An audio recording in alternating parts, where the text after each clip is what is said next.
রাজনৈতিক দল গঠন করার অধিকার প্রতিটি নাগরিকের আছে, তরুণদের তো অবশ্যই আছে।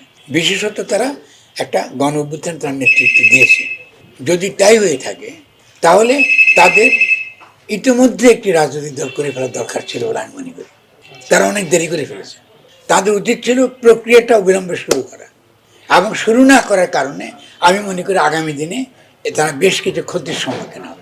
তাদের শুরুতে পরিষ্কার বলা উচিত ছিল যে আমরা বাংলাদেশের বর্তমান রাজনৈতিক পরিস্থিতিতে এটা আমাদের নাগরিক অধিকার, আমরা একটা নতুন আমাদের যে স্বপ্ন আমরা যেমন করে বাংলাদেশে গড়তে চাই, সেই স্বপ্নের পরিপ্রেক্ষিতে আমরা একটা নতুন রাজনৈতিক দল করতে চাই, এটা আমি মনে করি। ফলে তারা যথেষ্ট দেরি করে ফেলেছেন। ফলে আমি মনে করি যে তারা যদি নতুন রাজনৈতিক দল করেন, আমি তাদেরকে এখনই অভিনন্দন জানাচ্ছি, এখনই স্বাগতম বলছি।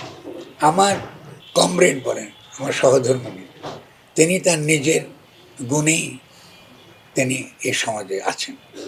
তিনি তাকে সকলে চিনি, তিনি একটি আন্তর্জাতিক খ্যাতি সম্পন্ন মহিলা তার কাজের জন্য।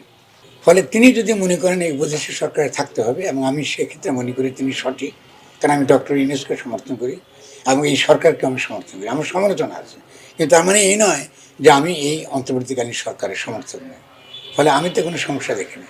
আমাদের কাজটা হচ্ছে, আমি কি সমর্থন করেছি, আমি বলেছি যে এই সরকারটা শেখ হাসিনার ফ্যাসিস্ট সংবিধানের অধীনে থাকা ঠিক না, কারণ ফ্যাসিস্ট সংবিধানের অধীনে এই চুপ্পুর কাছে গিয়ে শপথ নেওয়াটা ঠিক না, এটা তো বলেছি আমি।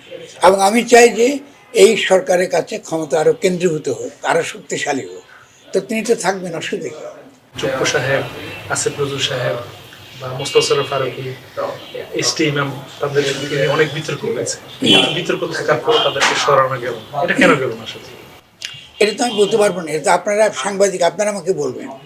আমরা মনে করি তখন তাদের যে ব্যাখ্যাটা, সেই ব্যাখ্যাটা হলো তখনকার যে রাজনৈতিক যে পরিস্থিতি, সেই রাজনৈতিক পরিস্থিতি বা বাস্তবতার পরিপ্রেক্ষিতে, কেমন সে বাস্তবতার পরিপ্রেক্ষিতে এটাই হয়েছে। এটা হলো বাস্তব একটা পরিস্থিতি। ফলে কেন হয়েছে তার একটা বাস্তব বিশ্লেষণ আমরা করতেই পারি। কিন্তু আমি মনে করি যে আমরা যেই যে যে যে বাস্তবতার মধ্যে এসে দাঁড়িয়েছে, কেমন সেই বাস্তবতার সীমাবদ্ধতা মেনেই আমাদেরকে এই যে গণঅভ্যুত্থানটা ঘটেছে, এই গণঅভ্যুত্থানটাকে বিজয়ী গণঅভ্যুত্থানে রূপান্তর করবাটা হলো আমাদের এখনকার কাজ। এটা অসম্পূর্ণ, ফলে তাকে সম্পূর্ণ করাটা এখনকার কাজ।